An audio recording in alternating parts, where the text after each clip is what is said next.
네, 여러분 안녕하십니까. 7월 24일 월요일 서정덕TV입니다. 간밤에 편안하게들 주무셨습니까? 편안한 저녁 되셨습니까? 그리고 아침 즐겁게 출발하고 계십니까? 자, 서정덕TV는 변함없이 오늘도 여러분과 함께 출발을 하도록 할 텐데요. 미리 말씀을 드리도록 하겠습니다. 자, 서정덕TV 여름휴가 일정이 진행이 되고 있습니다. 자, 오늘 방송은 생방 같은 녹방입니다. 프리미어로 진행을 하고 있기 때문에 생방 같은 녹방으로 진행이 되고 있다. 이 부분을 양해를 해주시길 바라고요. 내일 7월 25일 화요일 주간 라이브는 휴방할 예정입니다. 재충전 뒤에 7월 26일 수요일부터 또 열심히 달려보도록 하겠습니다. 아침 일찍부터 찾아주셔서 진심으로 감사드리고요. 힘차게 출발합니다.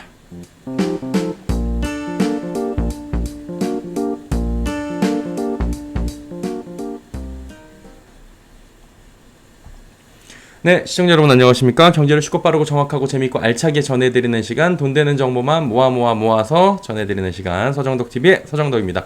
반갑습니다. 간밤에 편안하게 주무셨습니까? 예, 똑같죠? 그래도 월요일하고 가장 가까운 시일에 붙여가지고 녹화를 딱 해놓고 가는 건데요. 예, 뭐 녹화라고 해가지고 별로 다를 거 없습니다. 그냥 생방이랑 동일하게 한 큐로 진행을 하고요. 그리고 내용도 똑같이 준비를 해서 동일하게 알찬 정보를 오늘 가지고 왔으니까요.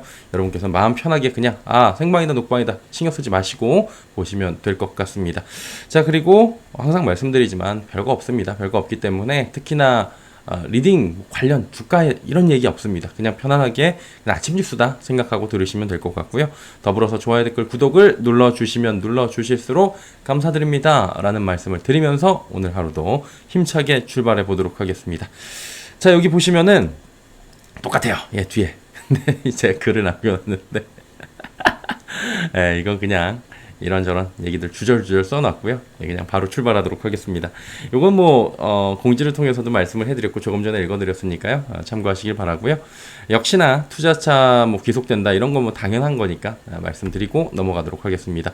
자, 장마전선 영향으로 전국적으로 비가 내리고요. 이번 주 중반 한 수요일까지 비가 내리는 곳들이 있는데 오다 말다 하는 곳들도 있고 중부지방에 지금 이제 비 소식들이 들어와 있는데요. 아침 기온 25도까지 올라가고 낮 기온 32도까지 올라갈 수 있다. 이건 곳에 따라 편차가 좀 있어서 어플리케이션을 이용하시거나 여러 가지 방법을 통하셔서 계신 곳에 지금 기상이변을 계속 챙기셔야 될 것 같습니다. 예, 그런 부분들을 확인하셔야 될 것 같고 전반적으로 장맛비는 전국적으로 수요일 정도까지는 이어질 수 있다라는 부분을 참고하시면 됩니다.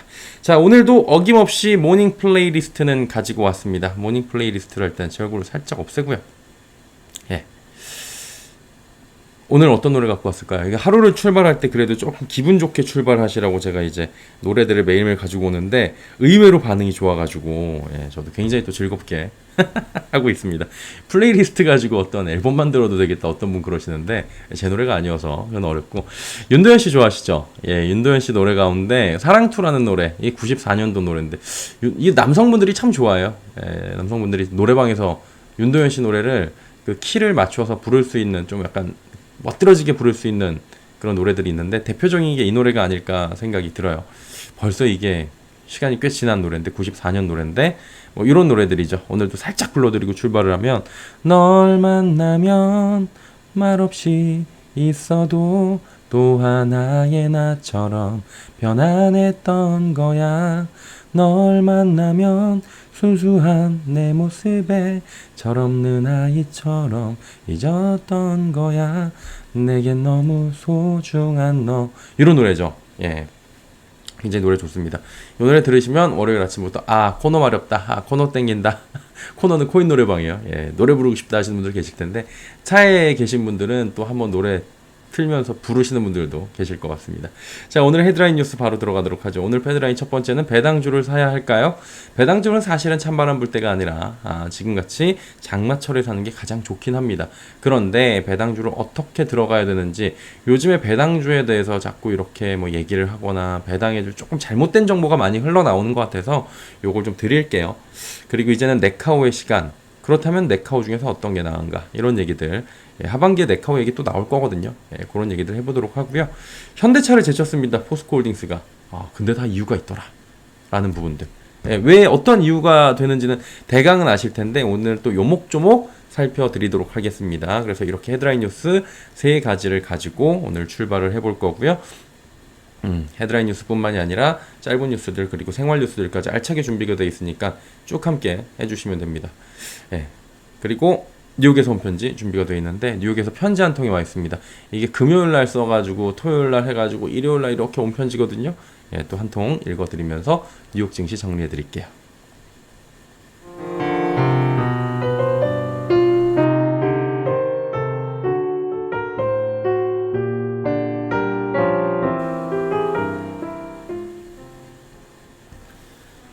(7월 24일) 월요일 뉴요크에서 온 편지. 안녕하세요. 전 뉴욕 맨하탄에 거주하고 있는 랄프 서예요. 반가워요. 금요일은 미국 옵션 만기일이었는데 그럭저럭 잘 넘긴 것 같죠. 실적 주목하고 있고요. 또 FOMC 이번 주에 이제 펼쳐집니다. 빅 이벤트가 이번 주에 준비가 돼 있다 보니까 관망세가 좀 나타날 수 있겠고요. 이 와중에 다우존스 산업지수는 10거래일 연속 상승을 했습니다. 물론 상승폭은 즐겁고요. 나스닥은 막판에 하락했고요. S&P 500은 소폭 상승, 그냥 별 변동 없었다라고 보시면 됩니다. 옵션 만기일 변동성, 테슬라, 넷플릭스의 여진이 조금 남아있고요. 대체적으로 관망세입니다. 조금 전에 짚어드렸다시피 다우는 10거래일 연속 상승세입니다. 2017년 이후에 가장 긴 상승을 나타내고 있고요. 나스닥은 조금 전에 보셨다시피 자 이렇게 장 막판에 하락을 했어요.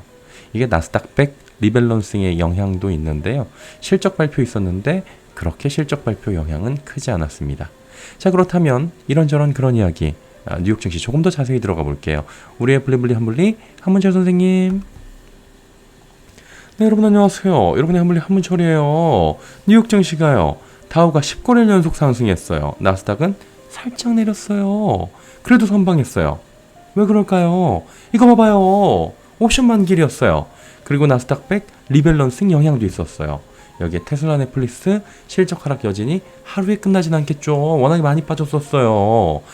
그래서 관망세 좀 보이면서 눈치 본 거예요. 전반적으로는요. 잘 버텼어요. 이날 실적 아메리칸 익스프레스 철도 운송회사 CSX 있는데 처음 들어봐요. 잘 몰라요. 모르는데 아는 척하기 싫어요. 아무튼요. 아메리칸 익스프레스 CSX 둘 다 실적 안 좋아요. 그래서 이 종목들은 내렸는데 시장 상황에는 큰 변동이 없어요. 이제 자연스럽게 뭐예요? 이번 주에 FOMC 있어요. 이거 언제 있어요? 우리 시간으로는 27일 목요일 새벽에 나와요. 현지 시간으로 25일 시작해서 26일날 끝나요. 여기서 파월 형이 조금이라도 야 긴축 완화할 거야 이렇게 해주면은 어이쿠 땡큐 이렇게 하면서 조금 더 가요. 나중에 경기 침체 이야기 나오거나 말거나 일단 지금 직진 우회전하지 않고 그냥 직진이에요. 가 계속 가. 7월은 어떨까요? 7월은 금리 인상이에요. 예, 이거는 거의 기정사실이에요. 이후가 문제인 건데 시장에선 연말까지 한 번 더 올릴 확률을 최대 35% 정도밖에 안 보고 있어요. 자 그렇다면 FOMC 이후에 금리 한 번 더 올릴까요? 못 올릴까요? 여러분의 선택은? 안녕하세요. 한석규입니다. 월요일날 출발 잘 하고 계신지 모르겠네요. 월요일 아침부터 커피 한잔 하시면서 즐겁게 들으시면 되고요. 커피는 아니고 냉수지만 물 마시는 ASMR 오늘도 살짝 그냥 물 맛은 아침에 물 맛이 제일 좋은 것 같아요. 뻘소리 그만하고 좀 본론으로 들어가서 국내 증시는 코스피가 2609선 상승 마감했어요. 오전이라고 오후랑 완전 그냥 분위기가 다르죠. 코스닥도 연고점입니다. 934선. 근데 지수가 이렇게 올라가도 체감 정도는 사람마다 아주 다릅니다. 테슬라 하락하면서 장 초반 약간 밀었죠. 공매도 들어오면서 밀 거라고 우리 다 알고 있었어요. 근데 이제 또 준비한 사람들이 있었던 것 같아요. 내린 종목들의 저가 매수세가 들어오면서 오히려 상승 마감했고요. 막 올라가니까 갑작스럽게 또 쇼커버하는 모습도 나오고요. 시총 상위주들도 반등이 살짝 있었습니다. 공매도는 여전히 강한 상황이고요. 대체 에너지는 대체적으로 하락했고 특히 풍력발전주가 가장 많이 내렸더라고요. 자동차는 그냥 보합권에서 위아래다. 방산주 오르고요. 조선주 내리고요. 리오프닝 내리고요. 리오프닝도 오른 애가 있긴 있어요. 화장품 이런 애들은 또 올랐더라고요. 한마디로 뭐예요? 일부 가는 놈만 가는 현상이 극심하다. 코스피 대형주, 실적 개선 중대형 경기 민감주를 좀 주목해야 된다.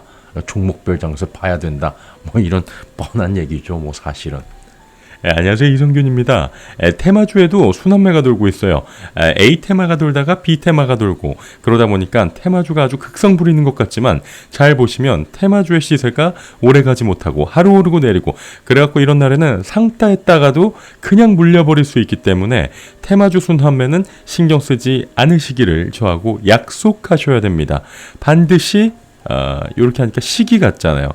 그래서 아빠 가방에 들어가신다. 아빠가 방에 들어가신다. 요것처럼 띄어쓰기가 중요해요.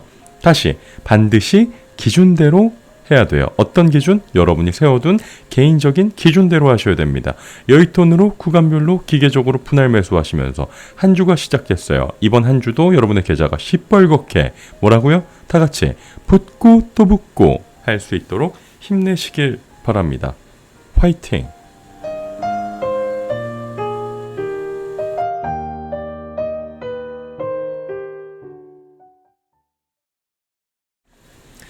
네, 이렇게 보시면 될 것 같고요. 상황들이 조금 이제 정리가 됐죠. 일단은 생각보단 그렇게 많이는 안 내렸어요. 조금 불안불안해 하시는 분들 계셨는데 사실 어떤 종목을 가지고 있느냐에 따라서 이제 미국 시장 별로 신경 안 쓰시는 분들이 좀 계실 것 같습니다. 이런 상황들이 우리나라만 있는 건 아니고요. 종목별 장세 그리고 포모 현상 극심화되고 있고 가는 놈들만 가고 이게 미국, 일본, 우리나라 다 마찬가지예요. 그러다 보니까 이런 시장에서 사실은 내 거 안 간다고 손가락질하면서 뭐 어쩔 수 없죠. 기분 나쁘고 뭔가 제도가 잘못된 것 같고 이게 시장이 이상한 것 같긴 한데 내가 이 상승하고 있는 그런 집중되어 있는 종목에 사실은 가지고 있었어야 그리고 가지고 있어야 소외감을 느끼지 않고 상승이 함께하면서 기분 좋은 나날을 보낼 수 있고 매일매일 해피하고 룰루랄라 하면서 비대비대할 수 있는 이런 상황이 될 수 있다라는 거죠. 자, 그렇다면 준비된 내용들 조금 더 확인하면서 보시면 뉴욕 증시가 정리를 하자면 이런 거예요. 나스닥 100 리밸런싱 그리고 옵션 만기일 영향의 변동성이 좀 있긴 했는데 적당히 스무스하게 넘어가는 분위기가 좀 나타나고 있고요.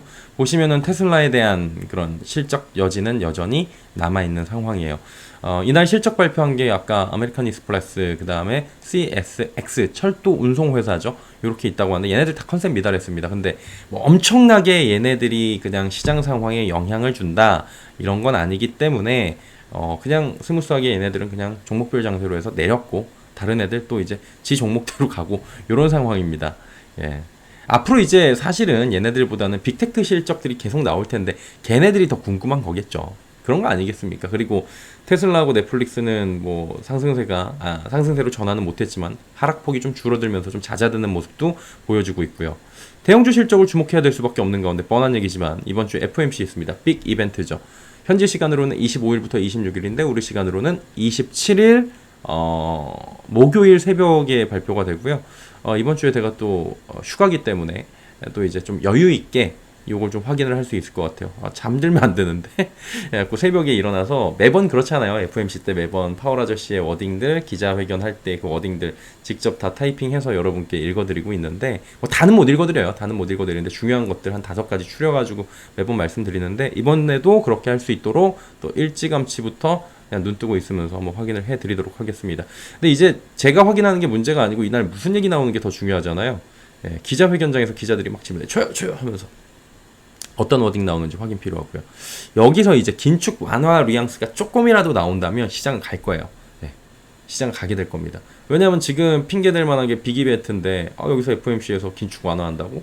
그러면 이제 조금 이제 긴축기 시대는 끝나고 금리 사이클이 상승 사이클이 끝났네 라는 환호성이 나올 겁니다. 그러면서 막 달리려고 할 거예요. 이걸 모멘텀으로 삼아갖고 최근에 또 이제 좀 조정 나온 애들 위주로 해갖고 또 올라갈 거고 그리고 이제 이게 금요일에 PC 개인 소비 지출 발표가 좀 있긴 한데 FOMC 이후에 첫 번째 주요 경제 지표입니다. 연준이 좋아하는 3대 지표 이제 이건 외우시고 계실 겁니다. 비농업 부분 고용 지표 그 다음에 PC 개인 소비 지출 그 다음에 CPI 소비자 이거 있잖아요.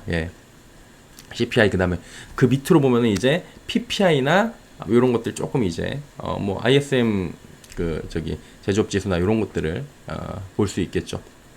아무튼 뭐 이런 것들을 보게 될 텐데 일단 상황 자체가 요 3대 지수가 나와요. 그러면은 이게 어떻게 될지 좀 모르겠지만 긴축 완화 기조에 지금대로 PC까지 예상치를 하회하게 되면 긴축 완화 기조로 지금 이야기를 한 걸 전제로 하는 거예요. 그러면 금리 인상 사이클은 종료가 될 수 있다고 더욱더 강하게 느낄 수 있게 되거든요. 금요일에.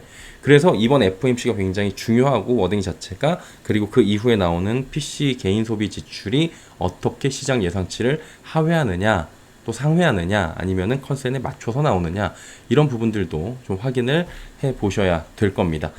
자, 그리고 현재 뉴욕 증시는 어때요? 차익 실현 욕구도 어느 정도 있고요. 포모 현상도 있는 가운데 잠깐 숨고르기 하면서 빅 이벤트 준비하고 있다, 이렇게 정리가 될 수 있겠죠. 쏠림 현상도 여전하고요. 그리고 미국 10년물, 2년물 보니까 전일이랑 비슷했어요. 3.84, 4.82 이렇게 비슷했고, 또 종목별로 살펴보니까 이런 식으로 테슬라가 1.1% 내렸고요. 메타가 2.73, 엔비디아, 애플, 뭐 넷플릭스 다 내렸는데 AMD만 올라갔는데 이건 그냥 조금 올라갔다, 이렇게 보시면 될 것 같아요. 그리고 조금 전에 나스닥백 리밸런싱 얘기를 좀 해드렸는데요. 이 리밸런싱 관련해서 이야기를 잠깐 드리자면, 더워가지고 에어컨 좀 내리겠습니다. 예, 이렇게 좀 내려가지고 하도록 할게요. 약간 생방처럼 이거 자르지 않겠습니다. 그냥 쭉 가도록 하겠습니다. 있는데, 이게 지난 17일에 나스닥 측이 나스닥 100 지수에서 7대 빅테크 종목이 차지하는 비중을 기존의 55.1%에서 43.7로 지금 낮춘다고 밝혔어요. 이 나스닥 100 리밸런싱 관련돼서. 그러니까 한마디로 수치를 조정한 게 리밸런싱이잖아요. 이렇게 바꾸겠다는 건데, 6대 원래 빅테크였는데 메타가 커지면서 여기에 이제 메타까지 포함시켰거든요. 이거 관련해갖고 지수 특별 조정 적용 시 종목별로 비중이 어떻게 달라지는지에 대해서 아직까지 뭐 추측만 오가고 있는 상황인데, 월가에서는 애플이 다시 나스닥 100 지수 비중 1위를 되찾을 것으로 보고 있고요. 기존 비중 1위가 이제 MS였어요. 그리고 엔비디아 요런 애들 비중이 각각 3%포인트씩 줄어들어서 좀 생각보다 많이 줄어들 것으로 내다보고 있다 보니까 엔비디아가 요즘에 약간 주춤주춤하는 모습도 보여지고 있습니다. 그리고 메타 같은 경우에는 이거 왜 내렸냐면요. 스레드 써보셨어요?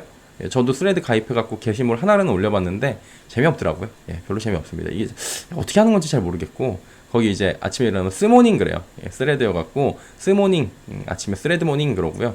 팔로우 하고 싶으면 스팔, 뭐 이렇게 약간 욕 같잖아요. 그러니까 스팔 이렇게 하고 있고 한데, 인기가 좀 잠잠하대요 요즘에. 통계치가 처음에 그런 확 막 1억 명 이런 거에서 확실히 좀 떨어지고 있어갖고, 이건 이제 유럽 쪽에 좀 출시가 되고 나서 어떻게 될지 봐야 되겠지만, 아무튼 낙폭이 좀 줄어들었어요. 낙폭이 좀 있었고, 뭐 전반적으로 넷플릭스하고 테슬라는 왜 내렸는지 아실 거고요. 국제유가 좀 보셔야 되는 게 1.88% 올라가면서 지금 배럴당 77불이거든요. 4주 연속 상승이에요. 요거 좀 기억을 하시는 게 좋을 것 같습니다. 무슨 얘기냐면, 이게 만약에 자칫 80불 넘어가게 되거나 이제 70불 후반대까지 가고 이제 시장에서 유가 상승세에 대한 이야기가 나오면, 유가 상승에 대한 수혜주 그리고 유가 상승에 대한 피해주 얘기가 나올 겁니다. 달러화 그리고 유가 이런 부분은 오르고 내리는 부분에 따라서 종목들의 이런 이익이 당장 움직이기 때문에 실질적인 영향을 받는 수혜주와 피해주가 나올 수가 있잖아요. 대표적으로 국제유가가 올라가게 되면 피해보는 거는 항공주겠죠. 항공주는 피해를 봅니다. 그리고 이렇게 올라가게 되면 화학 관련주 애들은 스프레드 마진이 좀 개선된다고 하면서 올라간다고 하는 핑계거리 찾을 수 있겠죠. 뭐 당장 하루 올라간다고 해가지고 이거 가지고 얼마나 다르겠냐면은 그 핑계로 오르고 내리는 겁니다. 그래서 그런 것들도 확인을 하시면 될 것 같고, 좀 보셨다시피 미국도 쏠림 현상, 종목별 장세 굉장히 심하게 진행 중이잖아요. 우리도 지금 종목 장세 그리고 엄청나게 강한 상황입니다. 보시면 코스닥 2609, 코스닥 934 연고점입니다. 쏠림 현상이 엄청 심해요. 예, 그리고 요 말씀 드렸었잖아요, 금요일에. 오늘 같은 날은 아무래도 테슬라가 하락하면서 급락하면서 장 초반에 이 핑계 대면서, 목요일도 테슬라 하락하면서 조금 장 초반에 밀었거든요. 테슬라 뭐 어쩌고저쩌고 부진 얘기 나와갖고, 이제 요거 핑계로 해갖고 공매도 세게 들어오고, 그 다음에 테슬라 리콜 돼가지고 주가 내린 것도 굉장히 컸는데, 뭐 어쨌든 테슬라 핑계 대면서 공매도 세게 들어오면서 급락하면서 뭐 변동성 좀 만들고, 공매도 초반에 좀 기승 부릴 수 있습니다. 목요일이랑 비슷하게 오히려 더 세질 수 있습니다 말씀드렸는데, 마찬가지로 나왔고요. 그러니까 우리가 예측을 할 수 있다라는 거죠, 이거는. 그러다 보니까 나는 이번에 못 샀는데, 아니면 난 이만큼 내려가면 한 5% 급락 나오면 살 거야 기다렸던 사람들이 저가 매수세 들어오는 거죠, 분할로. 그러니까 오히려 얘네들이 더 이상 내리지를 못하고 갑자기 시세가 올라가기 시작하고, 올라가면서 일부 쇼커버가 나오고 상승 마감하게 되니까 완전히 그냥 쇼스퀴즈 나와버리고 뭐 이런 종목들도 많이 보였다는 겁니다. 코스피 코스닥 시총 상위 종목들 지금 희비가 좀 엇갈린 상황도 마찬가지로 포함이 됐고요. 그러다 보니까 지금 2차전지 쪽에 공매도가 세게 들어왔다가 결국 된통 맞고 그날 딱 금요일날 올라갔잖아요. 그러면서 2차 전지 많이 있는 코스닥이 올라갔고, 코스피 같은 경우에도 삼성전자 조정받아도 나머지 뭐 LG엔솔이나 SDI나 뭐 SK이노나 포스코홀딩스나 이런 애들 시총 상위애들이 올라가고, 그 다음에 자동차 애들 조금 보합세 유지해주고 하니까, 그리고 시총 상위주들 가운데 많이 내린 애들 위주로 소폭 반등 나오니까 오히려 올라가 버리는 거예요, 지수가. 그러다 보니 내가 가지고 있는 종목이 무엇인가에 따라서 굉장히 상대적 박탈감이 크게 올 수 있는 상황이다. 지금 이런 모습들이 나타나는 거고요. 매수 대기 물량들은 여전히 좀 강하게 있는 것 같습니다. 이번에 뭐 하락했다가 올라오는 거 보니까 여전히 대기 물량들이 좀 있는 것 같고요. 지금 지수 의미 없습니다. 예, 코스피, 코스닥 다 내려도 내 종목만 오르면 올라가는 것 같잖아요. 얘네들 올라도 내 종목 안 올라가면 내리는 것 같잖아요. 시장 상황 미리 감안하시고 바라보시면 내가 이걸 어떻게 대응해야 할지 스스로 각자 상황에 맞는 계획이 세워지셔야 합니다. 지금은 시장 비정상 얘기 계속 나와요. 근데 비정상 정상이 지금 중요하다고 별로 생각 안 됩니다. 물론 중요하죠. 중요해요. 예, 중요하고, 그리고 시장 정상적인 시장에 대한 정의, 이런 것들도 물론 중요하겠죠. 예, 근데 정상적인 시장에서만 수익 내야 하고 비정상적인 시장은 수익 낼 수 없는 거, 그런 거 아니잖아요. 예, 정상 비정상 떠나갖고 수익 내야 하는 게 자본시장 참여하고 있는 사람들의 최종 의무이자 목표 아니겠습니까?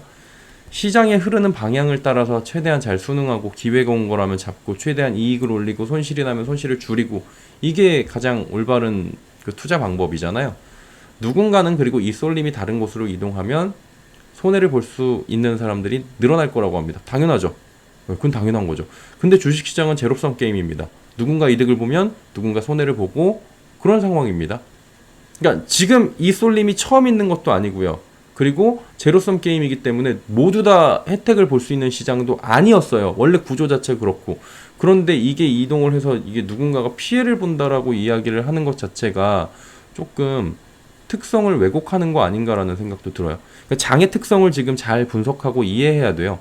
그리고 무엇보다도 묻지마 투자하지 말고, 누구 말 믿고 투자하지 말고, 신용 쓰지 마시고, 미수 쓰지 마시고, 맨 상단에서 주가 제일 고점에서 어차피 매도할 수 있는 사람은 없습니다. 그건 운이에요. 1,000원입니다. 극히 소수입니다. 그러니까 분할 매수하고 분할 매도하는 원칙을 세우고 넥스트 스텝 준비하고 그러면 되는 거 아닐까 싶습니다. 그리고 이 쏠림 끝나면 다른 곳으로 안 쏠릴까요? 쏠립니다. 예. 말씀드렸잖아요. 과거에 바이오 있다가 뭐 하다가 뭐에 쏠렸다가 막 그러잖아요. 어떤 종목을 사라 말아라 해라 말아라, 뭐 제 채널도 그렇고요. 드릴 필요도 없고 드릴 이유도 없습니다. 데이터 보고 분석하고 직접 판단하고 법적 테두리 안에서 계속 말씀드리는 거, 가장 큰 수익 법적 테두리 안에서 잘 내면 되는 것이다. 이렇게 말씀을 드리면서 여러분이 오늘 궁금할 만한 내용들 위주로 정리를 또 쭉 해보도록 하겠습니다. 계속 달려볼 거예요. 예, 오늘 조금 여유 있습니다. 그래도 여유 있게 오늘 가보도록 할게요. 자, 오늘의 생활 뉴스입니다. 편의점에서 사 먹은 것 같은데 2차 드시지 마세요. 어떻게 생긴 거냐면은 요렇게 생긴 애예요. 요렇게 생긴 건데 혹시 보신 분 계신지, 저는 처음 보는 애긴 한데 캐모마일 라즈베리 티라고 해요. 이게 식품의약품 안전처가 A3 FMB가 제조한 캐모마일 라즈베리 티 허용 외 타르색소 기준 규격 부적합이래요. 예. 그래갖고 회수 조치 중이라고 하니까 요거 회수되고 있고, 그 다음에 타르색소 부적합이라고 하니까 요거 보이면 혹시나 체크하셔가지고 안 드시면 되고, 예, 드신 분들은, 근데 드신 분들은 어떻게 하는 거지 그러면? 예. 이 유통 소비 기한이 2024년 4월 27일까지인 제품이고, 이게 뭐 바코드 번호 어쩌고저쩌고인데 그냥 사진 보여드리면 될 것 같아서 가지고 왔고요. 이거는 지금 이제 해당 제품을 구입한 소비자는 회수 대상 업소로 반납해서 위해 식품 회수에 적극적으로 협조해달라, 뭐 이런 얘기들이 있고요. 지금 판매 중단 회수 조치 중이라고 합니다. 이런 부분 참고했으니까 혹시나 보시는 분들은 요거 드시지 않기를 그렇게 권고해드리도록 하겠습니다. 자, 오늘의 짧은 경제 뉴스입니다. 버냉키 전 연준 의장, 예, 버냉키 형 오랜만에 좀 언급되네요. 이번이 금리 인상의 마지막이다, 이런 얘기를 했어요. 아까도 말씀드렸다시피, 조금 전에 말씀드렸다시피 FOMC 27일 목요일 새벽에 이제 종료가 되죠. 결과가 나오죠. 이번엔 금리 인상 확실시. 이번에는 거의 뭐 100%에 가깝습니다. 97% 뭐 이렇게 나오고 있는데, 관건은 이제 넥스트예요. 다음에 9월, 11월, 12월 이렇게 세 번이 남아 있는데 어떻게 될 거냐? 버냉키 전 총재형이 이제 피델리티 인베스트먼트가 주최한 웹 세미나가 있었대요. 예, 세미나가 있었는데 여기서 요번에는 금리 인상을 할 건데 이번이 마지막이 될 것이다, 이렇게 얘기를 했다고 합니다. 지금은 채권운용사 상임 고문으로 있대요.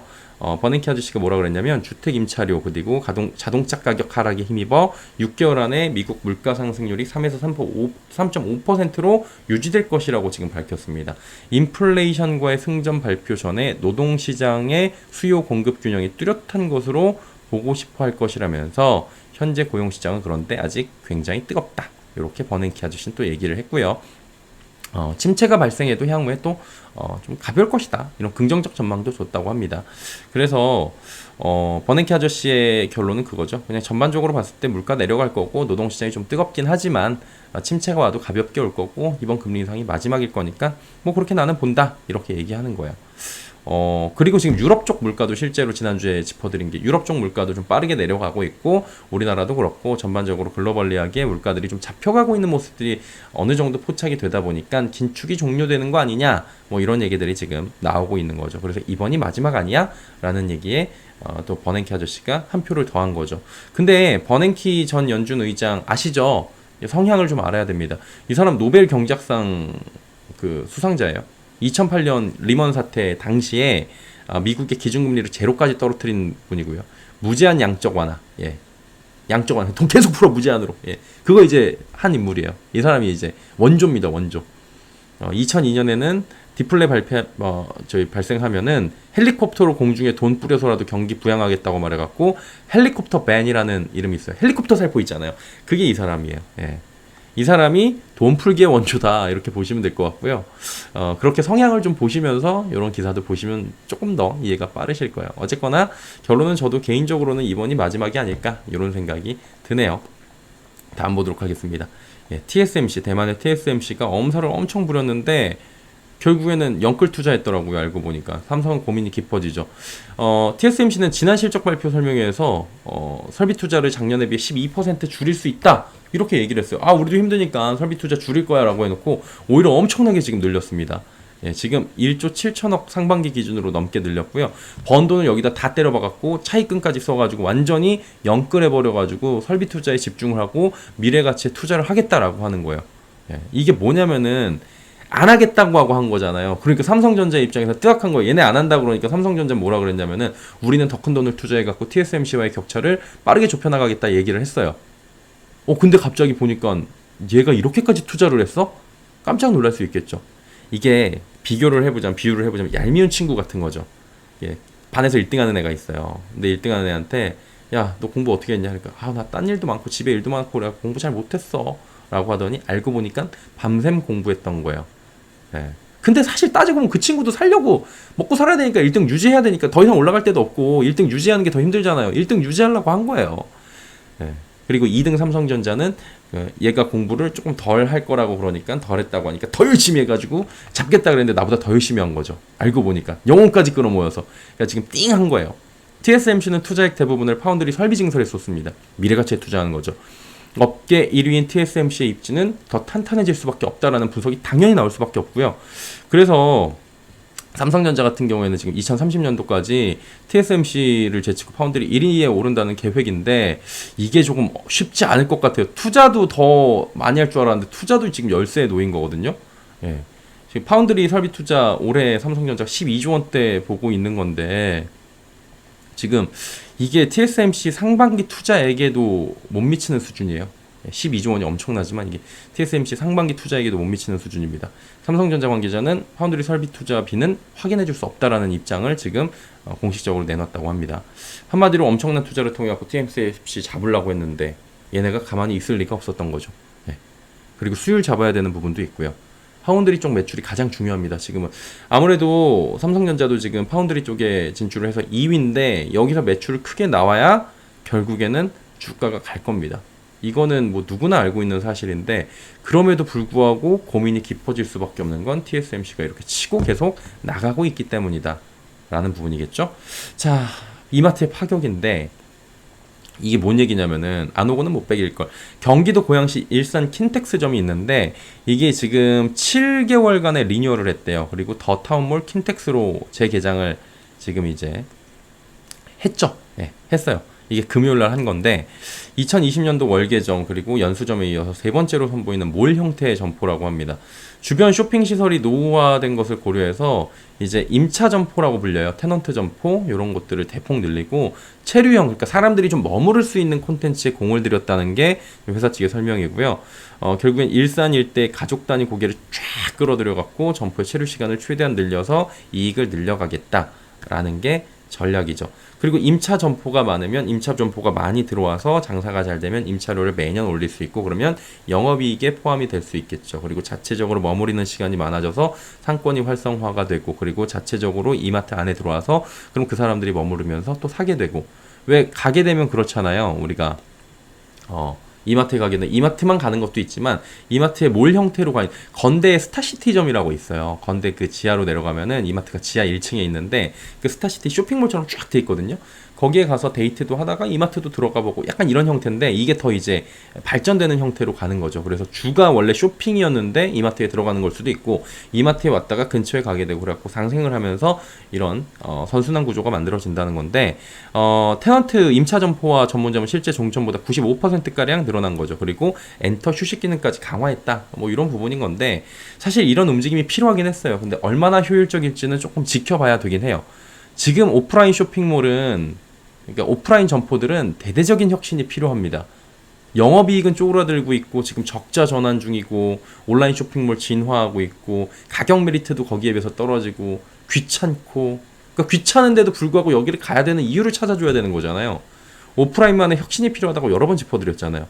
예전 영화관이 그랬잖아요. 막 그냥 대한극장, 피카디리 극장, 뭐 명보극장 이런 데들이 있었는데 이런 데들이 이제 바뀐 게 멀티플렉스로 변환하면서 이제 가족 단위가 올 수 있고 데이트 장소가 될 수 있고 안에서 즐길 거리가 먹을 거리가 생기고 대대적인 성공을 거뒀고 이제 멀티플렉스는 다시 한번 변화를 해야 되는 시기가 온 거잖아요. 근데 그 당시에 영화관이 멀티플렉스로 바뀐 것처럼 이 오프라인 매장들도 그리고 오프라인 유통업체들도 바뀌어야 된다라는 거죠. 예. 근데 요번에 공간 활용이나 이런 걸 바꿔가지고 이익을 올리려고 하는 분위기는 일단 나쁘지 않아 보입니다.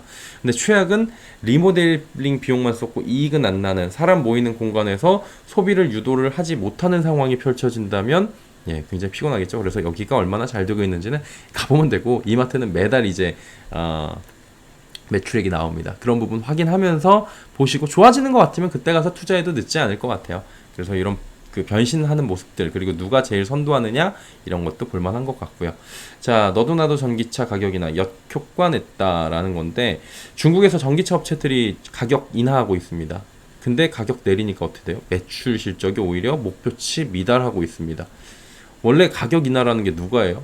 선도업체가 하는 겁니다. 후발업체 죽일 때 쓰는 방법이에요. 원래는.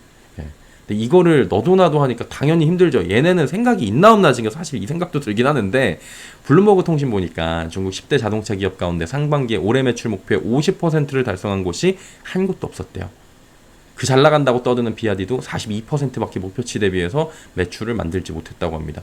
중국 경기 침체예요. 전기차 인기는 여전합니다. 그리고 왜냐면은 보조금 주고 그다음에 중국 자국 내에서 그런 산업을 육성하고 있고 근데 이제 전기차 업체들의 판매 부진이 나는 데는 가격 인하와 관련이 있다는 분석이 나오는 거예요. 가격을 너무 내려버리니까 차값이 기다리면 더 싸질 것 같은데 이런 걸 주는 거죠. 1등 기업이 싸지면 2등 기업은 내릴 수밖에 없고 1등 기업이 규모의 경제를 만들고 죽인 다음에 다시 올라가면 되는데 얘네들은 그냥 다 내려버리면은 시장 자체가 가격이 내려간 거잖아요. 그럼 야 기다리면 내려갈 텐데 왜 사냐 이런 심리가 작용하면서 구매 시기를 늦춰버리게 되는 거죠. 자동차 6개월 더 탈 수 있는데 야 가격이 요번에 할인한데 요번만 특판이래 그러면 사겠지만 앞으로 두면 더 내려가는데 이러면 안 삽니다. 이런 심리들을 잘못 자극한 거예요. 결국에는 이런 추세가 자동차 업계의 손해로 이어지는 겁니다. 그래가지고 중국 자동차 공업협회 그다음에 뭐 이런 얘네들은 테슬라 포함한 16개 자동차 제조사는 비정상적인 가격 인하로 시장의 공정한 경쟁 질서를 교란하지 않겠다는 내용을 골자로 한 시장 질서 수호 서약에 서명을 했지만 테슬라가 어떤 회사예요? 대단한 회사죠. 바로 다음날 이게 6일날 이런 서약을 한 건데 그 다음날 7일날 테슬라는 지인 추천으로 모델 3, 모델 Y 차량을 구매하면 3,500위안 깎아준대요. 62만 원이지만 소개 인센티브를 주겠다고 밝혀서 변칙적 가격 인하 조치가 또 계속 나오는 거예요. 역시 머스크형. 결국 이런 식으로 하반기에도 가격 인하 경쟁이 붙을 텐데 그러면 테슬라의 규모의 경제나 뭐 이런 부분이 있잖아요. 테슬라는 기가팩토리를 찍어내니까. 테슬라는 뭐 1등 기업이다 보니까 버티죠. 예, 근데 나머지 애들은 자칫 손해보고 팔고 치킨 게임 갈 수 있는 거잖아요. 예, 중국 전기차 시장 치킨 게임 나면 전부 다 복날 치킨 됩니다. 예, 박살 날 수 있습니다. 얘네는 문제점이 많아요, 지금. 예, 그런 부분들 계속 이런 소식 들어오면은 전해드리도록 하겠습니다. 자, 헤드라인 더하기 오늘 들어갈게요. 배당주를 사야 될까요? 이렇게 얘기가 나오는 건데요. 썸머랠리 기대 시들하지만 배당주는 뜬다. 요건 맞는 말입니다. 예, 찬바람 불 때는 늦어요. 차른 바람이 따스하게 두 뺨을 스치면 삼리호빵 얘기 나오잖아요. 그래서 찬바람 따스하게 볼을 스치면 호빵을 봐야 되고 호빵 관련주들 유통주들을 봐야 된다. 뭐 이런 배당주 봐야 된다. 이런 얘기들이 나오고 있는데 그게 아니고 조금 더 가격이 가장 크게 조정을 받은 시기는 장마철이다. 이런 얘기들이 있어요. 그래갖고 오히려 썸머랠리 때 조금 더 빠져있는 배당, 왜냐면 썸머랠리가 가면 배당주는 빠지잖아요. 예, 얘는 경기방어주니까. 그런 논리로 좀 보자라는 건데 최근에 썸머랠리가 이어지고 있고 그리고 그 배당주는 조금 더 빠졌으니 볼만한 측면이다. 뭐 이런 얘기가 지금 나오고 있겠죠.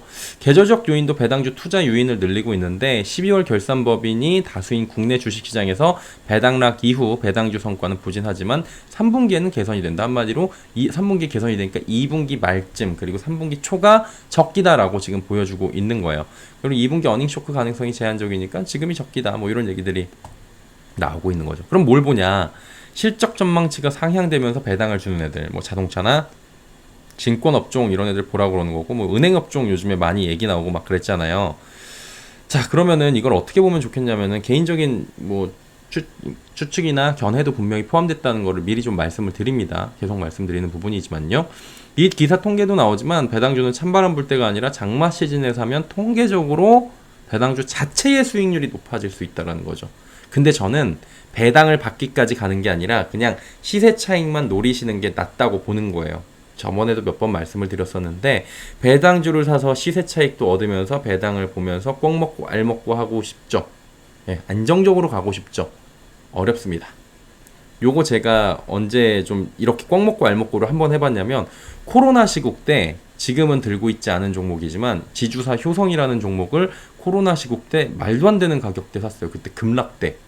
그래서 주가는 한 2배 정도 올랐었고 근데 나머지 종목이 뭐 너다섯 배 올랐으니까 근데 주가는 딱 100% 정도 한 90몇 % 수익이 났었고요. 매도 시기까지. 예, 그리고 주당 그 배당을 한 5,000원인가? 6,000원 같은 뭐 이렇게 받았던 것 같아요.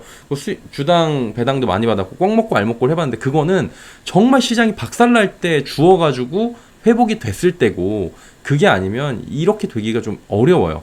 누차 말씀드리지만 배당 보고 배당주를 사면 물리기 딱 좋은 구조가 대한민국입니다. 왜냐면은 이거 그냥 예를 들어 드릴게요. 만원짜리 주식에 배당이 700원이면은 엄청 크다 그렇게 되는 건데 일단 만원짜리 주식이 700원이나 준대. 그러면은 700원은 내려도 된다라는 사람들이 심리를 갖게 되는 거예요. 좀 내려가도 되잖아. 700원 정도의 여유 있잖아. 이런 생각을 하는 거죠. 그러면서 마음을 놓습니다. 그리고 주가가 700원 이하로 내려가도 괜찮아. 장기 투자하면 되지 뭐. 비자발적 장기 투자지만 은행주라서 마음이 놓이고 증권주라서 마음이 놓이고 대형주라서 마음이 놓인다면서 지주사라도 놓인다면서 위안 삼습니다. 주식 이러려고 하는 거 아닌데 갑자기 마음이 그렇게 변해요. 예. 만원짜리 주식 샀는데 더 내려가지고 막 8,400원까지 막 내려가요. 예. 그럼 배당률이 더 높아지는 거죠. 8,000원까지 내려가면 막 배당률이 높아져요. 예. 그럼 어떻게 돼요? 엄청나네. 이렇게 생각이 되죠.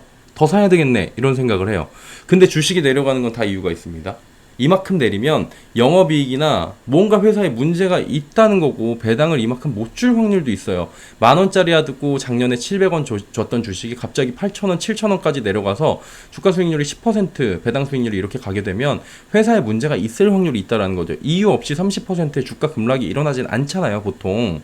그러면 회사에 문제가 있는지 없는지를 빨리 파악을 하고 얘를 잘라낼지 말아야 될지 생각을 하는 건데 오히려 이걸 투자하면 안 된다 혹은 투자를 해야 되면 배당이 아니라 다른 부분에 투자를 해야 된다 이렇게 봐야 되는 건데 갑자기 막 더 좋아해. 배당이라는 건 뭐냐면요. 주면 땡큐인데 안 주면 못 주면 괜찮아요. 법적 구속력이 없어요 이거는. 그냥 주주들이 매년 줬는데 왜 안 줘요? 라고 생각할 수는 있겠지만 회사 입장에서 우리가 어려워서 못 주는데 어떡해요? 라고 하면 할 말이 없습니다. 자꾸 주가가 내려가서 배당 수익률 좋아진다고 배당주하라고 요즘에 꼬시는 사람들이 나오는 것 같은데, 그렇게 보기에는 너무 그 안전성만 추구를 하는데 안전한 주식은 없잖아요. 그건 좀 아니라고 생각을 해요. 그리고 대다수가 얘네들 경기 방어주거든요. 경기를 방어한다는 의미가 주도주가 되기가 어렵다는 거죠. 근데 굳이 이걸 사가지고 주가 상승에 대한 기대보다 배당을 받기 위해서 기다린다? 기회비용이 너무 아깝습니다. 물론 포트에 일부 넣어두는 거 요거 필요하다고 봐요. 근데 이걸 지금이 기회니까 이거에 비중을 실어갖고 뭐 내년을 대비해서 이건 좀 아닌 것 같아요. 그리고 배당주 배당금에서 15.4% 세금 냅니다. 그럼 실제로 만원짜리 700원 배당 주면 7%라고 생각하고 들어가는데 거기서 15.4% 세금 내면은 실제로는 700원에서 15.4% 더하면 얼마예요? 꽤 내려갑니다. 수익률이 빡 떨어져요. 거기다 이거 과세 대상이어서 합산되면 또 종합과세 세금 맞아요. 예. 물론 이제 그건 많이 받으시는 분들의 행복한 얘기겠지만요. 주가 올라서 수익 내는 게 1000번, 10,000번 나을 수가 있다라는 겁니다. 배당주는 가장 인기가 없어지는 시점에 사서 이슈 타고 뉴스 타고 배당주 조금 이제 수급 들어오면서 올라가고 그때 팔고 나오는 그런 시세 투자, 기간 투자하는 게 가장 편안한 생각일 수 있어요. 배당 준다고 사람 마음이 간사해질 수 있는 그런 배당주에 대한 생각 자체를 좀 조심하셔야 될 것 같고요. 이게 진짜 저도 그랬었거든요. 아니 뭐 주는데 뭐 이만큼 괜찮지. 엄청 물려 있습니다. 큰일 날 수 있어요. 나중에 뭐라 그런지 4년만 배당 받으면 돼. 이런 생각해요. 4년 동안에 내 돈이 묶여 있는 건 생각 안 하고요. 은행은 빼면 원금이지만 얘는 빼면 원금이 아닌데도 그러고 있어요. 그런 생각을 조심해야 됩니다. 그리고 배당을 주는데 성장성도 있는 섹터를 그 중에 선별하시는 것도 요령인데 그게 좀 쉽진 않죠. 그런 애들 찾는 게. 근데 이제 그걸 잘 찾아야 되는 거고요.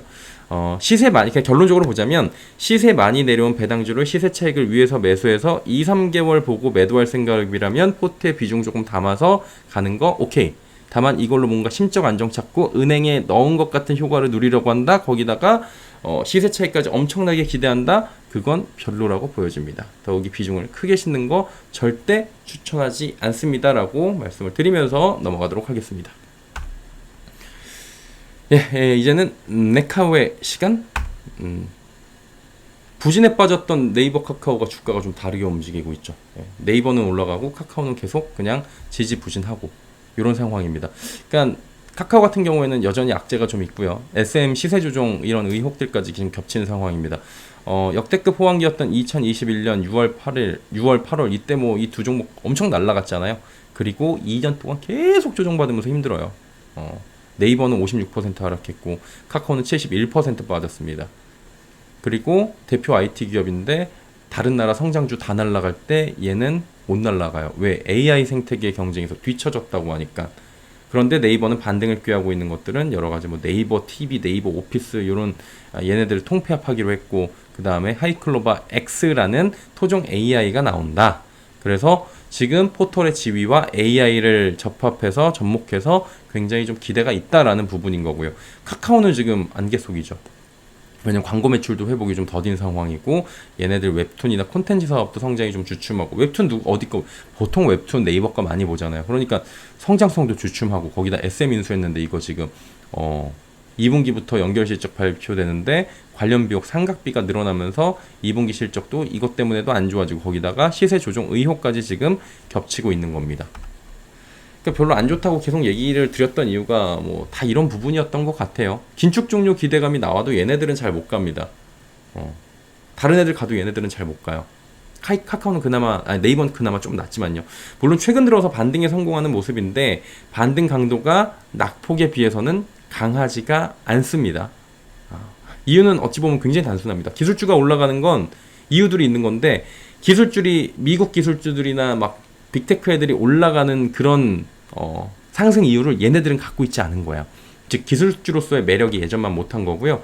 지금 얘네들이 기대할 수 있는 건 두 개입니다. 실적 개선과 하반기 AI 관련 성과들. 이 두 가지에서 네이버 카카오가 지금 엇갈리는 거예요.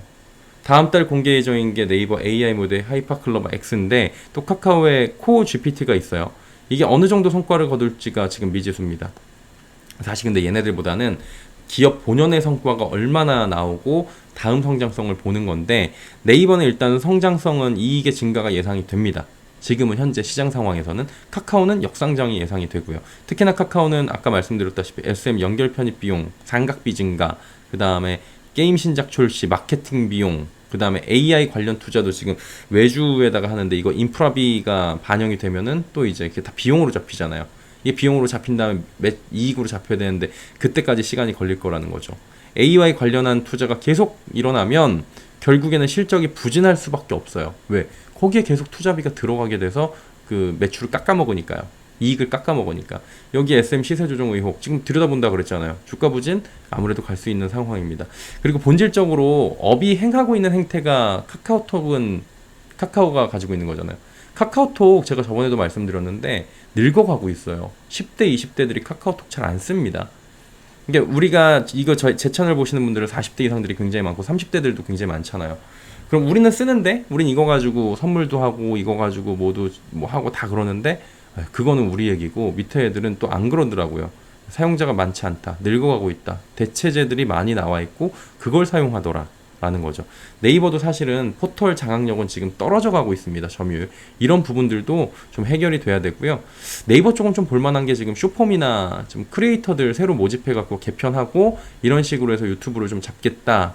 틱톡을 잡겠다라는 것도 있고 이런 모습들에 대한 성과는 좀 지켜볼 필요가 있을 것 같아요. 그래서 오늘의 결론은 예전부터 그래왔지만 카카오보다는 네이버가 그나마 좀 나아 보인다. 이렇게 정리를 하도록 하죠. 자, 이제 오늘 마지막 얘기입니다. 현대차도 제친 포스코홀딩스 다 이유가 있더라. 네, 어떤 이유가 있었기에 이렇게 또 올랐을지 또 이야기를 들어보도록 하겠습니다. 자, 포스코홀딩스 시가총액 여기 보시면은 그냥 8입니다. 포스코퓨처엠 12, 이 가운데 샌드위치로 현대차가 들어있고요. 이 두 종목 밑에 기아, 네이버, 모비스, 카카오, 셀트리온이 있습니다. 많이 올라왔습니다. 시가총액으로 조금만 더 올라가면 삼스디아이 잡고요. 삼성전자, 우선주, LG화학까지도 그닥 그렇게 크게 멀리 있지 않습니다. 여기서 포스코홀딩스 60만원 가게 되면요. 바로 지금 어느 정도까지 가느냐, 시총 5위로 바로 올라가게 됩니다. 근데 물론 그만큼 올라가게 되면 LG화학도 올라가고 삼스디아이도 올라가기 때문에 어떻게 될지 모르겠지만 일단은 포홀, 포퓨 상승세가 굉장히 가파르고 무섭게 올라가고 있습니다. 예, 2차전지 소재 분야로 사업 성장 동력을 키웠다라고 이제 우리가 포괄적으로는 알고 있는 거죠. 그리고 회사에서 2차전지 소재 사업 밸류데이 하면서 2030년도 62조 원 2차전지 소재 매출 성장 기대된다 이렇게 얘기하면 청사진을 제시를 하면서 굉장히 그룹사 자체가 모두 다 강세를 보이고 있는 상황입니다. 자, 12년 만에 현대차 시총을 이렇게 꺾었어요. 네. 이게 어떤 얘기 나오냐면은 투자한 오랜 기간 이어오신 분들은 얘네가 예전에 저번에도 한번 말씀드렸는데 막 올라갈 때 60만 원일 때까지 상승을 보셨잖아요.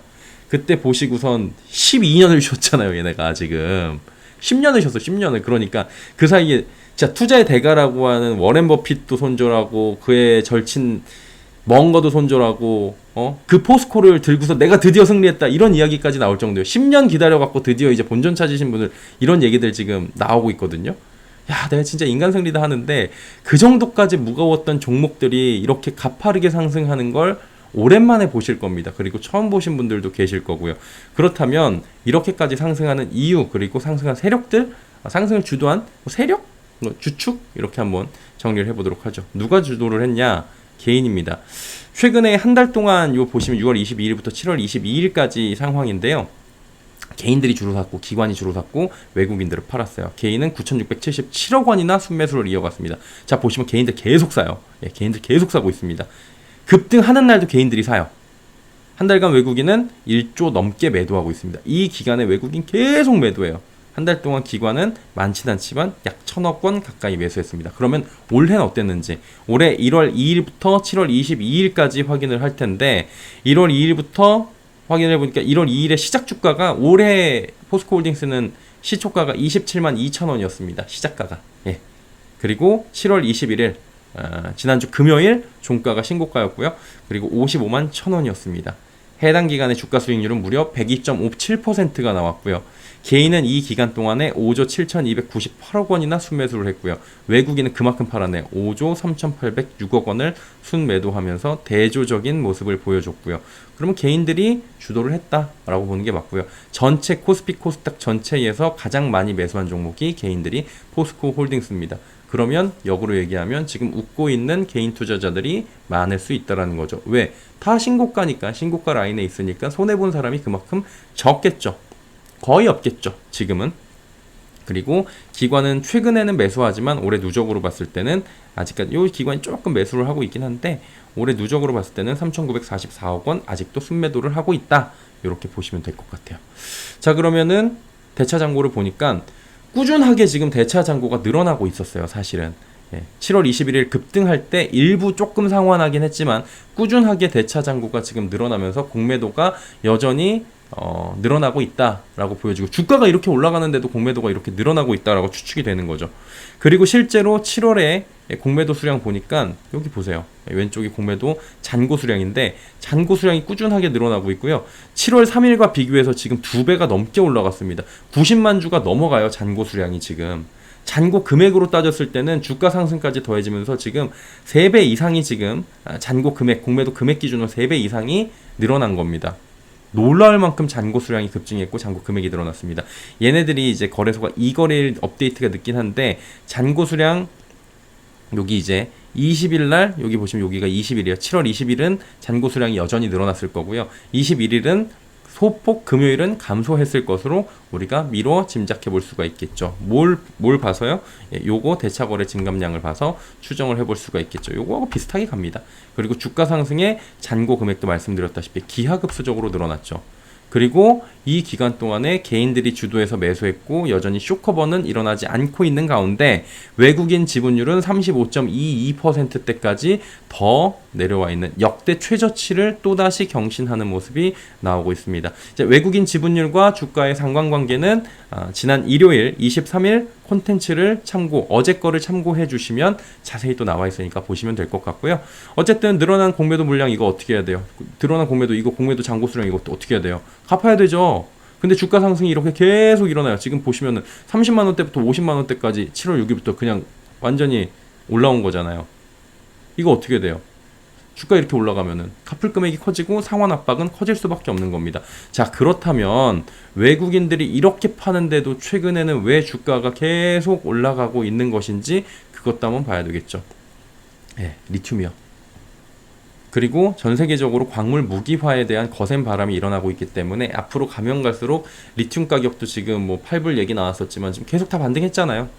그러면서 원자재 확보에 대한 비상이 걸려가고 있는 상황이고 각국의 경쟁은 치열해질 수밖에 없는 상황이라는 겁니다.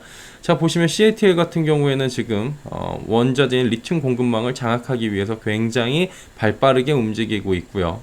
그리고 각국의 국유화가 지금 어디에요? 멕시코, 볼리비아, 아르헨티나 거기다가 칠레까지 빗장을 걸어 담으면서 국유화를 시켜버리니까 물량이 줄어드는 모습이 나타나겠죠. 또 CATL은 어떻게 해요? 막대한 리튬을 이미 확보를 했기 때문에 이걸 통해 갖고 글로벌 완성차 제조업체들의 제품가를 대폭 깎아주는 정책까지 벌이고 있습니다. 그러면 향후 업계 전반에 가격 인하 바람이 불 수 있다라는 거죠. 왜 리튬이 중요한지는 다들 알고 계실 거고요. 리튬 없으면 못 만드니까 당연히 중요한 거죠. 리튬은 수급 불일치가 빈번하게 일어나는 품목이어가지고 1, 2년 단위로 계획하고 광산 개발만 4년, 7년이 소요되고 수요는 단기적으로 등락이 심하고 그러다 보니까 미리 확보하고 지금 확보를 하지 않으면 향후에는 대처가 안 될 수 있고 이번 전기차 상승 사이클, 전기차 투입, 진출 사이클에서 배제가 될 수 있다라는 기업들 그리고 국가들의 불안감이 있기 때문에 이렇게 빨리 움직이고 있는 겁니다. 그래서 국내 배터리 소재 업체들은 외국 생산업체에 직접 지분을 투자하거나 대량 구매 계획을 체결해서 뭐 LG엔솔도 그렇고요, SK온도 그렇고 뭐 대다수의 회사들이 그렇게 움직이고 있고 포스코홀딩스 같은 경우에는 아예 염호를 그냥 인수를 한 겁니다. 이게 가장 큰 메리트겠죠. 과거 석유와 같이 산업에 없어서는 안 되는 게 뭐예요? 하얀 석유라고 불리는 리튬입니다. 이거 확보에 따라서 기업의 성패가 갈리는 거고요. 국유화 아까 말씀드렸다시피 이거 많이 갖고 있는 나라들이 국유화 시켜갖고 물량 잠김 현상 심화되고 가격 변동성 심화되고 재고 확보 어렵고 그럼 장기 구매 계약 체결 정도가 아니라 그냥 염호를 통째로 소유하고 있는 회사라는 게 가장 큰 이점 아니겠어요? 어디에요? 그래서 포스코홀딩스가 최근에 리튬 얘기 나오면서 다시금 이렇게 주목을 받게 되는 거예요.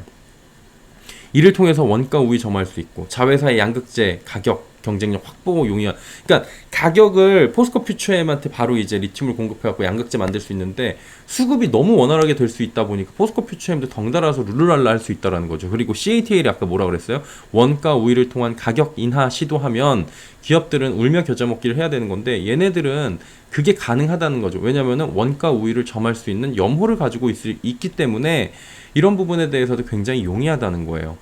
그리고 한 가지 더. 폐배터리.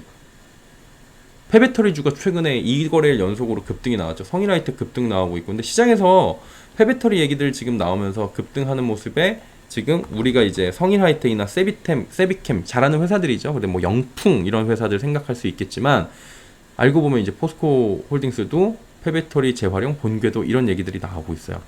2차 전지 리사이클링 전문 업체 포스코 HY 클린메탈이죠. 예.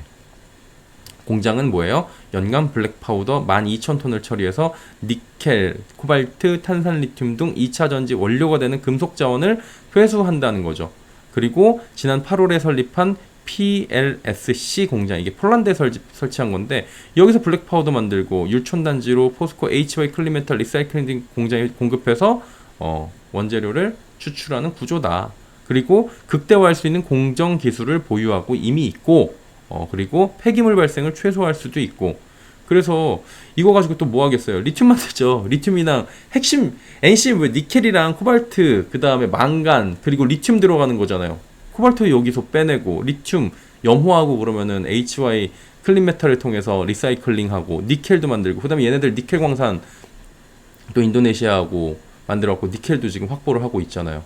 예. 그 다음에 전구체도 지금 하고 있고 다 하고 있는 거예요. 그러다 보니까 얘네들이 주목을 받는 상황인 거고, 그래서 공정이나 이런 걸 통해 가지고 2차 전지 밸류체인을 자원 순화 체계를 구축해 가지고 원가를 절감할 수 있다. 원가 절감하면 이익은 극대화시킬 수 있기 때문에 이 동그란 공정 자체를, 이 순환 공정 자체를 한 번에 할 수 있는 기업이 지금 두 개가 있죠. 예. 성질은 조금 다르지만 포스코 그룹과 에코프로 그룹이 그래서 비슷한 듯 다르면서도 주가도 약간 후행적으로 움직이긴 하지만 주목을 받는 정도도 이제 계속 얘기가 나올 거고 나오고 있는 거고 뭐 이런 상황들이에요. 여기다가 지금 리튬 공장 건설 중이다. 그래서 광양 쪽에서는 지금 10월 달에 리튬 얘기 나올 거고, 리튬 이제 추출 얘기 나올 거고, 2025년도에 리튬을 통한 흑자 전환 얘기 나올 거고, 거기다가 폐배터리 얘기까지 나오다 보니까 지금 이런 이유로 올라가고 있는 본격적인 그런 이유가 아닌가라고 추측을 한번 해보는 거죠. 정리하자면 이런 거예요. 최근에 폐배터리 관련 소식들 전해지면서 중요성이 강조되고 있고요. 기업들 올라갔죠. 리튬 염호에 지금 집중되어 있는 모습이지만 포스코홀딩스는 폐배터리 사업에 이미 진출을 했고요. 해당 부분도 일부 부각이 된 것 같아요. 즉 폐배터리 리사이클을 통해 리튬 확보 역시 가능한 기업이고요. 보유한 포스코홀딩스가 이 자회사를 보유한 포스코홀딩스의 2차 전지 밸류체인에 대한 부각이 있었을 것이다 라고 합리적인 추측이 가능한 거예요. 또 뭐예요? 포모. 포모 얘기가 나오고 있습니다. 포모는 뭐예요? Fears of Missing Out이라고 해갖고 나만 없어. 나만 없어 2차 전지. 옛날에는 나만 없어 테슬라, 뭐 나만 없어 뭐 이런 얘기 나와가지고 포모 현상이 있기 때문에 사람들이 투자가 확산되면은 조금 더 오르는 종목의 오버슈팅 현상이 심해질 수 있다라고 얘기하고, 포모증으로 인한 이게 더욱더 심화의 심화를 거듭할 수 있다라는 거죠. 그래서 본질 가치에 근거하지 않은 비이성적 투자로 거품이 생기기 쉽다라고 지적이 나올 수도 있는 상황이에요. 그리고 나와야 되는 게 당연한 거고요. 사실은 이건 맞는 얘기예요. 포모를 썼다고 해서 뭐라고 하는 거는 그거는 아닌 것 같고, 다만 포모 현상이 그래서 어떻게 주가에 영향을 주고 어떤 종목에 줘서 그게 나한테 어떤 이득이 되는지만 찾으면 되는 거예요. 그렇죠? 2021년 미국 한국장 등이 최고치를 경신할 때 그때 참여하지 못해서 일부 이익을 못 본 투자자들을 통해서 나온 게 포모 증후군이었고요. 뒤늦게 증시에 뛰어들었다가 작년 하락장에서 냉가슴앓이 한 사람들이 굉장히 많았던 것도 사실입니다. 그래서 포모 현상이 있을 때는 선정 잘해야 되고, 그리고 뭐 수익을 냈을 때 어느 정도의 리스크 테이킹도 좀 해야 되고, 해칭도 해야 되고, 뭐 이런 것들도 필요합니다. 그리고 어디 나와요? 미국, 그리고 일본, 한국. 포모 현상이 다시 나타나고 있는 거고요. 니케이 지수, 뭐 코스닥 지수 다 많이 올라갔잖아요. 우리나라만 그런 건 아니다. 이렇게 정리하시고요. 전문가들은 양떼처럼 몰렸던 투자자들이 송실을 볼 수 있게 된다라고 지적을 하고 있는 거죠. 자, 2차 포모 현상으로 인한 자금 쏠림이 더욱 심화되고 있습니다. 근데 2021년 포모 다음에 지금이 2차가 아니고요. 저번에 한번 그 에코프로 100만 원 근처 갔다가 50만 원으로 내려오기 직전 그때가 이제 포모 현상 1차였던 것 같아요. 그때가 1차고 50만 원 살짝 깨졌잖아요, 에코프로가. 그때 당시에 이제 막 조정받으면서 사람들이 안 사기 잘했네 이런 사람들도 있었고, 거봐 거품이었어 이런 얘기들도 있었고, 나는 그래도 살 거야라고 추가 매수에 들어가는 사람들도 있었고, 물린 사람들도 있었어요. 각양각색으로 나왔지만 결국에는 그 이후에 주가가 다시 반등이 나와서 지금 그 지점을 뚫고 일제히 올라가면서 에코프로뿐만이 아니라 BM이나 포스코 퓨처엠, 포스코 홀딩스, 그리고 뭐 코스모 신소재 워낙 잘 가고 있었으니까요. 그 다음에 LG화학은 아직 그렇게 잘 가진 않지만 전반적으로 퍼지고 있는 거죠. 이런 것들이 심화되고 있고요. 상승하는 현상이 더욱더 가속화가 되고 있는 게 포모 현상도 일부는 반영을 하고 있다라고 보여져요. 이게 그리고 대한민국, 일본, 미국 다 일어나고 있고요. 법적 테두리 안에서 최대의 수익을 누리라고 말씀을 드리잖아요. 이게 무슨 얘기냐면은 지금 2차 포모로 인한 뭐 몇 차인지는 뭐 중요하지 않잖아요. 포모로 인한 자금 쏠림이 심화되고 있고, 우리나라만 그런 게 아니고 지금이 처음도 아니에요. 자, 생각해 보세요. 그리고 이 시장 정상이에요? 정상 아닙니다. 예, 정상은 아니에요. 근데 정상 아니면 어쩔 건데요? 내 돈 다 그럼 반납할 거예요? 아니면 내 돈 투자 안 할 거예요? 이 돈 빼갖고 다른 데 갈 거냐고요? 그러면 쏠림이 없는 곳 중에서 내가 가장 합리적이라고 생각하는 거기에 투자할 건지, 그 업종에 투자할 건지, 아니면 쏠림이 없을 때까지 기다렸다가 투자하실 겁니까? 네. 그런데 내가 정상이라고 생각하고 막 그렇게 바라보던 그러고 있다가 가는 버스 놓치고 거기 안 오르고 내가 정말 정의롭다고 생각하고 정상적이라고 생각하고 사람들이 거기는 비정상이고 여기가 정상인 것 같아 라고 꼬셔갖고 샀는데 거기 내려가면은 손해는 누가 봐요? 본인이 손해 보는 거잖아요. 그거 손해 본 사람, 그 손해 본 거 누가 메꿔주는 것도 아니고요. 야, 그 비정상이니까 하지 마. 이거 해. 혹은 정상적인 때까지 기다려. 뭐 이렇게 해가지고 했다가 냉가슴앓이 하는 경우도 있어요. 그러니까 이거는 그냥 자기가 알아서 하는 거예요. 시장 본질에 집중하고 시장 성질을 파악하고 수익을 극대화할 수 있고, 계속 말씀드려요. 법적 테두리 안에서 최대 수익을 누리는 게 그게 우리의 가장 현명한 방법이다라고 말씀을 드려요. 그리고 묻지마 투자가 지금 나오고 있어요. 네, 나오고 있고 지금 충분히 그럴 만한 시기이고 앞으로도 조금 더 나올 수 있어요. 근데 그러지 마시라는 거죠. 종목을 사고 파는 것에 대해서는 본인의 확실한 판단 후에 이루어져야 매수뿐만 아니라 매도 역시 합리적으로 갈 수 있다라는 거고, 지금 나온 이런 이유들을 하나하나씩 대입을 해보고 내가 가진 상황과 이런 것들을 보시면서 하는 게 좋을 것 같고요. 진짜 포모가 발생해서 그렇게 사시는 거는 저도 개인적으로는 비추를 합니다. 그런데 포모 현상이기 때문에 지금이 비정상이기 때문에 저거는 좋지 않아, 옳지 않아라고 얘기하는 것 자체도 굉장히 그 자체만으로도 조금 그것도 말이 안 되지 않나, 이런 생각도 들어가지고 그냥 시장에 대해서 각자 합리적으로 판단을 해보시는 그런 해안들이 지금은 가장 필요할 때인 것 같습니다. 그리고 수익률을 극대화할 수 있는 방법들을 각자 자금 상황에 맞춰서 한번 파악을 해보시길 바랍니다. 자, 공매도 상황입니다. 보시면은 이거는 뭐 지난주 목요일이에요. 목요일 상황이고, 이게 이게 목요일이 아니라 목요일 상황이구나. 예. 예, 이게 한 달 치고, 요걸 잠깐 지워야 될 것 같아요. 예. 요걸 지우면 나오는데 이렇게 보여드릴게요. 여기에 이제 지난주 목요일에 에코프로 BM이 1등이고 LNF, 포스코홀딩스 이런 상황이었잖아요. 그리고 여기 보시면 이제 지난주 금요일인데 포홀이 1등이고 에코프로 급등하면서 1등했고, BM, 퓨처엠, 외국인 대량 순매수 들어왔지만 공매도는 지금 얘네들이 2, 3위 차지하고 있고요. 그리고 삼성전자 뒤에 쭉 이어가고 있습니다.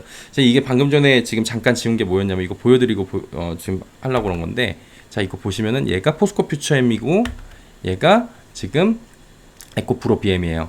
이 두 가지를 보면은 외국인 대량 매수가 이 두 종목에 동시에 일어났고, 대차 거래를 보시면은 상환 수량이 엄청나게 늘어났습니다. 지금 보시면 에코프로 BM 같은 경우에는 어마어마한 상환이 지금 펼쳐졌어요.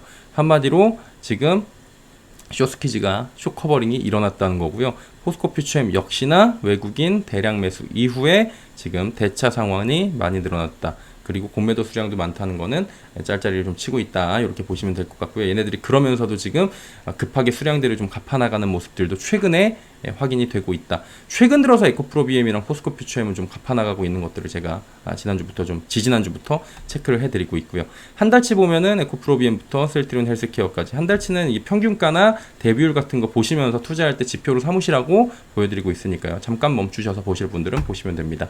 자, 그리고 삼성전자입니다. 삼성전자는 또 하락하면서 7만원 부근까지 또 밀려 내려왔고요. 장중에 69,400원대까지 내려왔었습니다. 한마디로 얘도 사실 반도체 뭐 주도주다 얘기 나왔었는데 결국에는 반등이 못 나오고 2차전지하고 함께 못 가고 얘네들을 팔고 오히려 2차전지 사고 그런 사람들도 많이 생기는 것 같아요. 한마디로 뭐냐면요. 지금 쏠림 현상은 더욱더 심화가 되고 있고 수급의 쏠림 그리고 블랙홀이 3전까지도 뒤흔들 수 있다라고 지금 보여지고 있는 것 같습니다. 그래서 삼성전자는 사실은 기계적으로 좀 매수를 해보시는 게 차라리 유효하고요.